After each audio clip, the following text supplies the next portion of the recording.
Hey, you guys.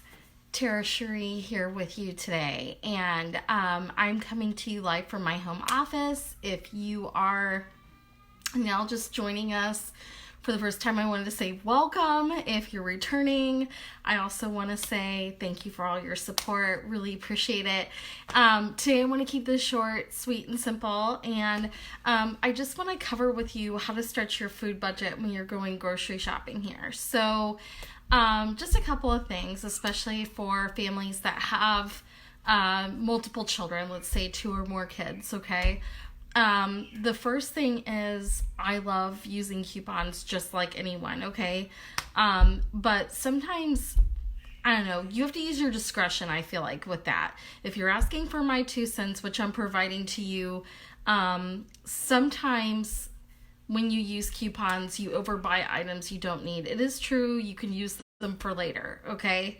But sometimes it's just wasted and the product just sits in your cupboard and it expires and it really wasn't worth the buy.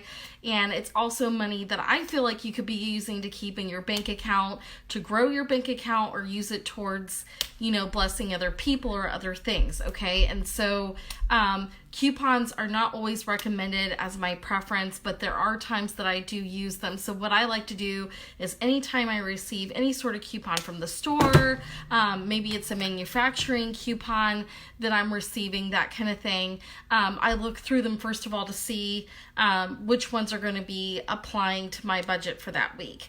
I check the refrigerator. I also check my pantry. Okay, I check the cupboards. I scan first. I pause and scan and see, okay, what items do I have to work with? Okay, and that will determine how I meal plan. And I'll also take a look at the coupons, okay? And based on that, okay, I will write a loose meal plan. Okay, now I used to be really strict about this meal plan, and I would only buy the items that I wrote down that I was going to be getting at the store, okay? And I tended to shop mostly the perimeter of the store, or if I went to like a farmer's market or something, I did that. And I always recommend like farmer stands or farmer's markets because they're really, really, really a good source of providing food at a very reasonable and cheap price. If you live near Amish and Mennonite people, you can often negotiate those prices, and I feel like you get better quality organic. The meat doesn't have like hormones, pesticides, and stuff. It's all like free range organic for the most part, and so I usually try to go there first. But where I live, I don't have readily access to all of that stuff all the time. But that would be my first choice in saving a lot of money. Sometimes there are also local organizations, especially if you're somebody that doesn't have a whole lot of money in the bank account to work with every week. There are places like in our area, we have an organization called Food Gatherers, and they actually gather around. It's open to anybody. It's not limited to income or anything like that.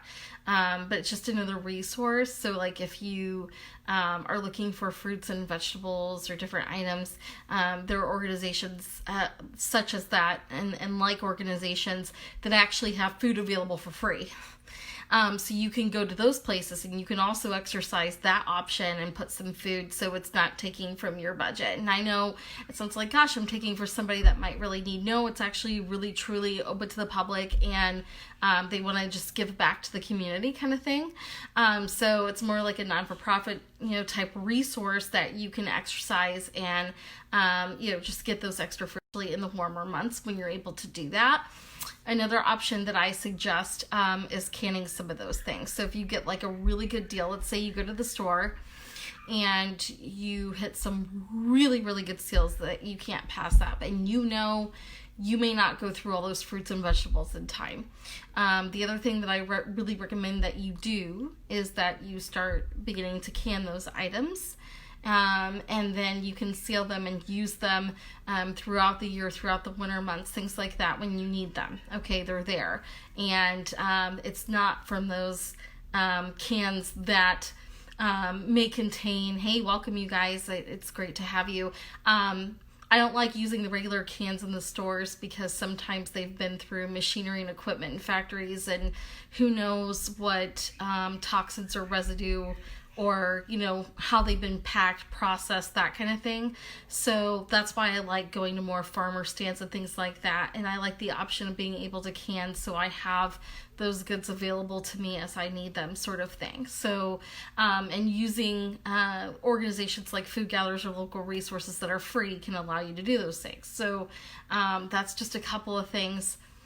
Another thing that might be helpful for you when you're looking to stretch the food budget, I always try to look for, now I try to buy organic, free-range meats, okay? We don't do as much meat because, first of all, it's expensive. Secondly, your body's not meant to process and break down all of that meat and doesn't do it as quickly. Especially if you're somebody, we won't even get into it because it's not today's topic, but especially if you are somebody that doesn't detox your body on a monthly basis, you could be having food just sitting there, not being processed for a few days at a time. And meat is one of those items that tends to digest very, very slowly. And so it's good to have about a fist size worth of meat. Sometimes I don't even eat that. I find more plant-based alternative protein sources, dark green leafies, vegetables, and like avocados. Hummus is good. I try to stay away from things like peanuts because of how they're processed. You almost want to go with an almond. Even a cashew would be better than a peanut. And same thing with the peanut butter. I try to stay away from that because there's so much sugar in peanut butter, even if you go completely natural and you eliminate the sugars.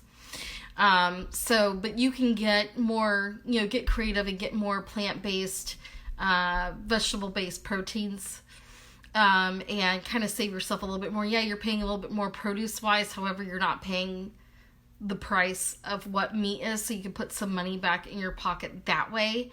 In terms of the meat, there are a couple different things you can do. First of all is shop the buy one, get one meat free. Okay, and really check the prices out.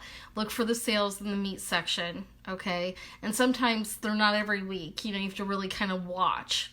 It depends on your location and your store. Some stores have better deals on meat than others. And then what I suggest is that you divvy up that meat, okay, and put it into containers that you can then, or freezer bags, that you can store your meat in that you're not readily using, let's put it that way. And then once you have it divided up, you can decide if you're going to use all the meat for that meal planning week or whether or not you're going to hold on to that meat. And that way you don't overeat in your meat category, but you also have meat saved, and that's more money that's back in your grocery budget, okay? I also do not buy, I refuse to buy prepackaged meats unless we're occasionally grilling out hot dogs. Even then it's like hormone free, antibiotic free, all that. Okay, and I wait till there's a really good sale on it, and I might buy a few packages, and I might spend a little bit more money then. However, it's worth it, and I have it, and then I just put the remaining in the freezer, and I hold on to them until we decide to use them again. And so this allows me a little bit more of a surplus in my meat, but I'm really stretching that meat. Okay, in terms of other items, okay, like snacks and such, a lot of people, that's, that $2.99, that $3.99, that $4.99, that's what's really adding up in the grocery cart after a few items. I try to eliminate that as much as possible, okay? My kids get 2 prepackaged options that they like per week, okay? Sometimes not even that, but sometimes I kind of do splurge and I let them have a little bit. Well, how's that stretching your budget? Well, it does longer term, because when I buy from the parameters, I'm not buying as much meat. I have a little bit more room in my budget usually. And so I can get those 1 or 2 things that the kids really wanted, okay? They're kids, okay? I give them a little bit of grace. They see their friends at school eat something. I try to have them model healthy choices. Usually what I do is I give them a healthy choice first, and then I allow them to have something that they really like, okay? Especially if they were really good that day, I try to reward them a little bit. But I really look for the sales. I try really hard to use the coupons with those, okay? I usually do not buy anything that is not on sale, okay? I do not pay full price for anything in my food budget for my children, okay? And usually snacks are like fruit and vegetables, okay? So we do like, for a really sweet treat, we do like a lot of frozen grapes. So we'll do, occasionally we'll do apples and peanut butter. Again, that's a peanut and I don't like how they're processed. So I try not to do that in the sugar content and such. But they like, green peppers. They'll even snack on green beans. I've caught my 8-year-old doing that numerous times. So, they do eat things like that. They'll even eat apple slices or blueberries and things of that nature. So I try to make those more available as a snack option for them. And another thing that you can do if you really are into dairy, we're not a huge dairy household. I have learned genetically from my family that dairy actually clogs our arteries and actually isn't really good. So I try to do more dairy alternatives, like unsweetened almond milk or unsweetened cashew milk, or more of a coconut milk type option, which you could still make your, I've been known to make my own like whipped creams, my own ice cream. It takes a little bit more work and effort, but it's totally doable. You save more money. And if you're really savvy, you can make your own cheeses. You can make your own sour cream. You can make your own cream cheese. You can make your own yogurt. And you could save quite a bit of money that way. I've known a lot of people to make their own yogurt. And for the price that they're paying for those really teeny tiny little yogurts, they're like, it's not worth it. It's just easier for me to like make my own just plain yogurt and then do things like add fruit or add a natural sweetener or add honey and sweeten it my own way, the way that I like it. Okay. So you can also do that. Okay.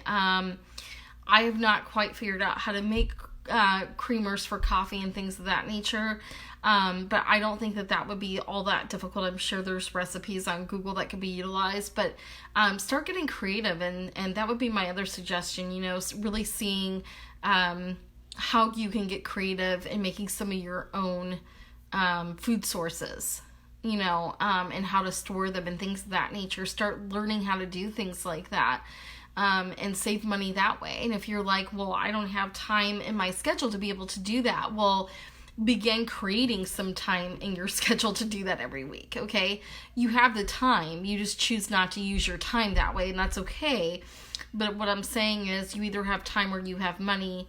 Sometimes you have both, but not always, right? So sometimes it is better for you to be able to take a look at your options and say, okay, let me check my time. Let me take a look at it and see what it is that I can do with that time, or what can I do with my money to make it stretch. Okay.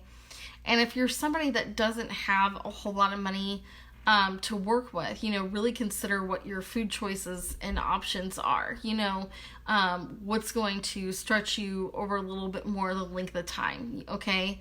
The dry goods, so occasionally I do shop in the middle of the aisles, okay?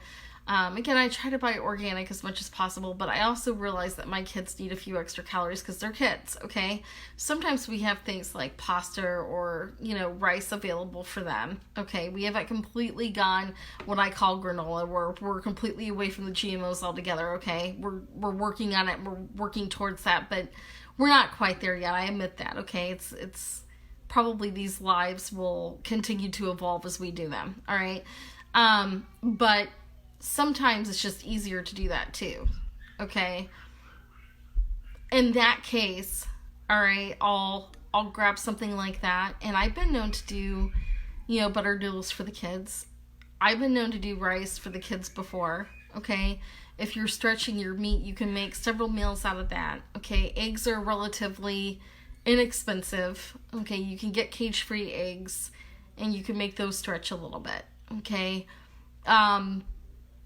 Butter, some families tend to go through that a little bit more. To be healthier, I always recommend olive oil. Olive oil you can make stretch a little bit further. Yes, I've even cooked with olive oil when I've cooked eggs and they turn out great. So that's another way to stretch your budget a little bit. You don't need all the sodas and all the extras. Okay, to me, any type of coffee, alcohol, or soda, that's an extra. It is not a necessity that you need. Okay, so if your tap water isn't that good and you don't have a filtration system, maybe going with a bottled water might be an option for you. Okay, and you can get that relatively cheap. Juice if you must, but I would combine juice with water and stretch your juice a little bit further. And in terms of other items in your parameter, okay, that's when I would start really considering looking for your coupons, especially on your goods that are like still a part of your grocery, but they're not food budget wise. So like your toiletry items, or your dish tabs, that's the time to really pull out the coupons and stock up that way. But if you practice these few small things and see how you can utilize your resources a little bit, there are some apps out there too. I have a friend who, for example, uses Ibotta, and she really likes it. It's an app, and you can get like rebates on your groceries and things like that, and kind of get paid to shop in a way. So I always recommend that. If you're on a budget, I don't recommend ordering food necessarily online or meals or things like that. It's just a matter of getting creative and making the time to set aside to prep your vegetables. You may have even less time, so it may be a matter of you prepping and slicing vegetables all one night, okay, and then the next day you do the remainder of your cooking, okay? I get that you can't do that with like all fruits and things like that because they kind of turn and go bad, and some vegetables do too. But if you do it that way and you start prepping, you'll actually find that you're going to be saving more money in the long run. I have friends who actually do containers of food.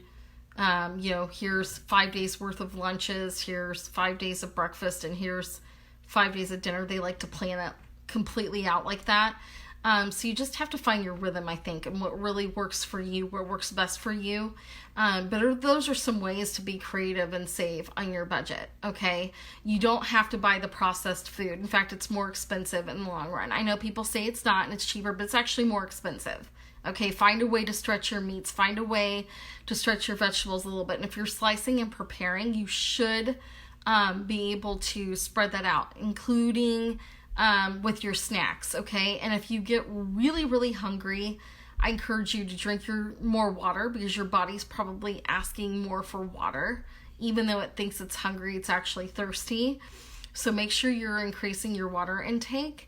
And then if you need to have a snack, I would suggest parameter of the store. So the fruits and vegetables would be my big go-to. Anyway, these are just some tips if you were coming onto the line as I was sitting here talking. Then please do go back and watch the replay. Feel free to share this video if you found some tips very helpful, or if you feel that this video would help somebody else, feel free to share it. Stay tuned. We are going to be meeting Thursday around 1:30 p.m. Eastern Standard Time. If you have any questions or comments for me, or need help with your time management, meal planning, food budget wise, I'll leave my information in the comment section. Definitely feel free to click on that. And let's schedule a time that we could go ahead and connect. And I'll leave the instructions of how to do that for you so that you can connect with me. And we can connect personally and talk it over. And we can help you come up with a plan that's going to be good for you and your family, or just you personally if you're single and by yourself. Anyway, it's been a real pleasure to be here with you. Thank you so much for having me. Thank you so much for watching this video. It's awesome to have your support. It's been really good to be here with you, and I will look forward to speaking with you Thursday at around 1:30 p.m. Eastern Standard Time. Take care and have a great rest of your day. Bye for now.